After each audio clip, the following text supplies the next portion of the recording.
knight e7, f4. A diamond center. It looks nice and is shutting down this sad Grunfeld bishop. Take, knight takes h4 check, king back to g1, knight takes g2. And you can just play king takes g2, but really we are saying the knight on g2 is not going to return into the game anytime soon. So Nepom shows excellent understanding to not take this knight. He plays knight e4.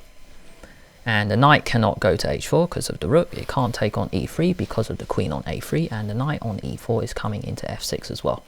Here are my last two videos. Check them both out in the description below.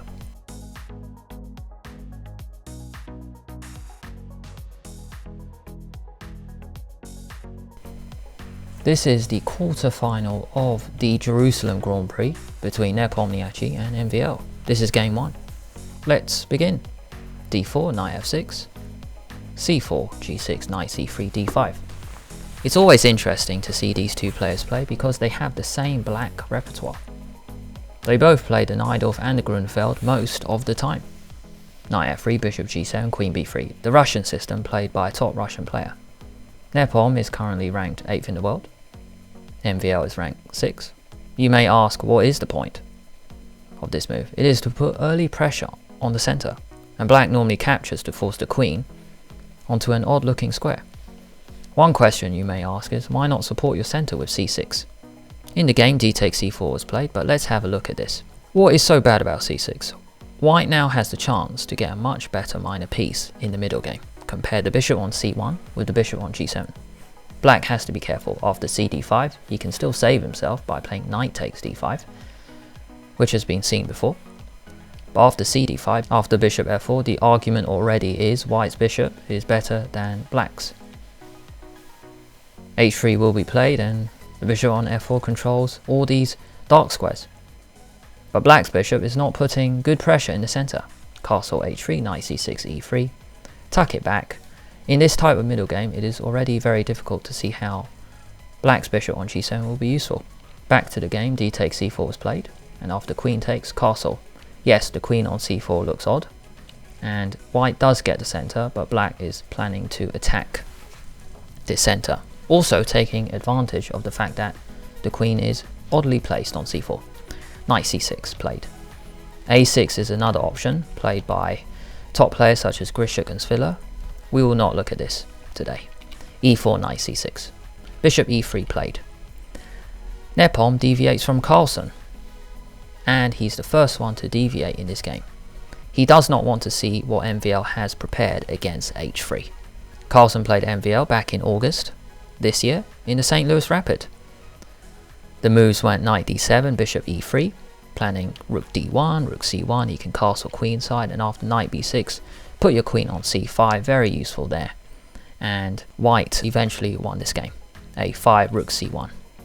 Already pressure on the c-file. However, this will not be the subject of this video.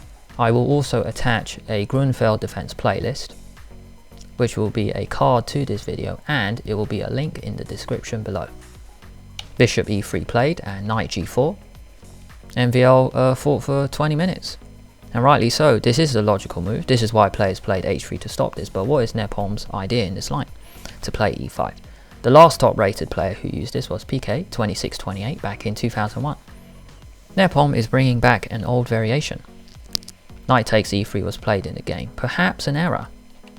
Bishop e6 is another option, and let's put the queen on a4. Notice d5 doesn't work because knight e5, take, queen back to b3 and bishop d7. You cannot take on b7 because rook b8 and black will get very quick counterplay. So after bishop e6, if we just put the queen on a4, perhaps MVL is fearing some preparation. a6 cannot be played because of d5, and the queen on a4 is now attacking. The knight on g4, knight e3, fe3, if you go bishop d5, it is okay to castle now, and after e6, e4. Knight takes e3 played in the game, and after f takes, this structure in the center is shutting out the bishop on g7, bishop g4, and now h3, forcing a decision. Interesting to not commit the bishop on f1 yet. Take, and now take. Bishop could go to g2, it could go to d3, we'll see. e6, planning queen h4 check, so let's play h4. Nepom does not want to castle queenside yet, so he plays h4 to give himself options of where to put the white king. Knight e7, f4. A diamond center. It looks nice and is shutting down this sad Grunfeld bishop. b5. 14-minute think by MVL, and this looks desperate. When you have to launch a random pawn on the queen side and white does not even have to take it, you know you have a bad position. Queen c5 played. We will keep this video shorter. No point taking it to give black chances. Knight f5, king f2, and now f6. First question, why not knight takes h4? Why not grab this pawn? Because bishop takes b5. White is grabbing a more important pawn. The bishop can sit on c6, knight can go to e4, and white has a nice position. Knight f5, rook c1, even f6, put the knight on e4. It just looks really nice. Back to the game, f6 played, and now rook d1. A better move would have been knight e4, and we will see why shortly. It just looks like the perfect square for the knight. Take. Bishop takes b5 next, get a rook to d1.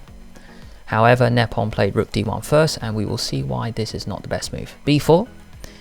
MVL just launches this pawn just to get the b file open for his rook. Queen takes b4, rook b8, and now queen a3. So firstly, here, why not knight e4 now? It's because black is winning. It's because of the rook on d1. Black can now take, and the queen on d8 is useful. You cannot take this way because queen will take the rook on d1. And you cannot take the other way because it's just such a nasty discovery. Knight anywhere, really. Knight f6, you can just take. Black is just crashing through on the f file. So queen takes b4, rook b8, queen a3, not to fear, white is still better. F takes, d takes. Queen e8, planning queen c6 or queen f7, and bishop g2. Nepom just stops this, and MVL goes for a desperate tactic. Bishop takes e5, and it doesn't work out. But I think Nepom handles this very well. Let's just see how Nepom handled this. Bishop takes e5, take, knight takes h4 check, king back to g1, knight takes g2. And you can just play king takes g2, but really we are saying the knight on g2 is not going to return into the game anytime soon. So Nepom shows excellent understanding to not take this knight. He plays knight e4.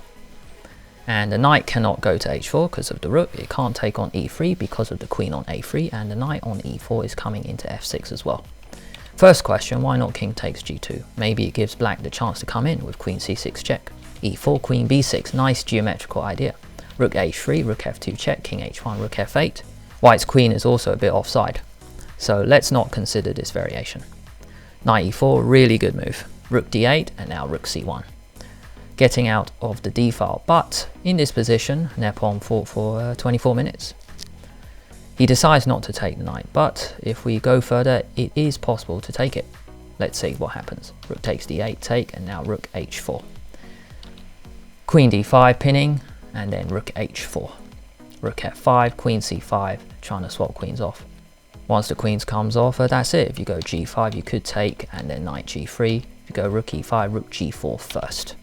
You attack the e3 pawn, and white attacks the g5. This will be winning. Rook c1 played.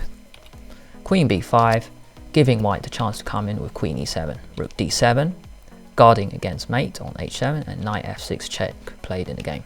But queen takes e6 check. This was +7, but how? Does it give black a chance? No.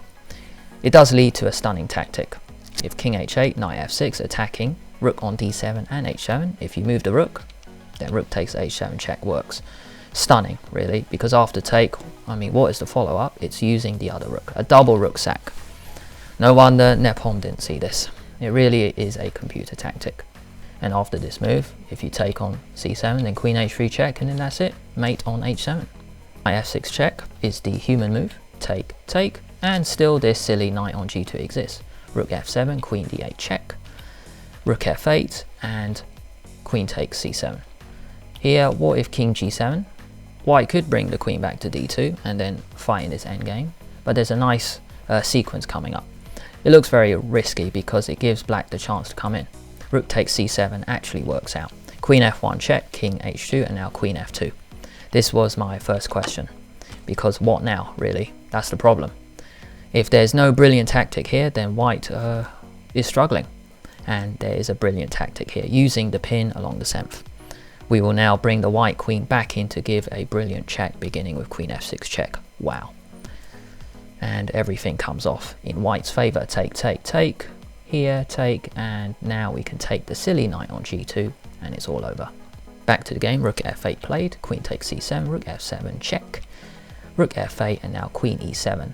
Threatening mate once again on h7, h5 was played, but e6 falls. So after this, queen takes e6, and it is mate very soon. King g7, rook c7 check, king h6, and now a nice way to just crash through the position, rook takes h5 check. King takes h5, only move, and queen h3 check. Black resigned because here there are only two options. If knight h4, then rook h7 check, king g5, let's take the guy. Queen f4 check, and then take the rook. After check, if you just move the king, let's say, just moving the king, then queen takes g2 with a check, king f5, queen f3 check. Notice no point going back to the h file because rook h7 is mate. If you go king h6, then it's just mate very soon anyway. You can go check, notice all these squares covered, and here, so you've got to come back out, and then queen g3 check. King h8, queen h4, that's a nice mate. Here it's the same one, and then if you go to the f file, the point is you will lose the rook. Check and then take, which we saw before. Check out one video here and another video over here. If you enjoyed this, why not like the video and subscribe to the channel at the same time. Plus hit that bell to get notified each time I release a new video.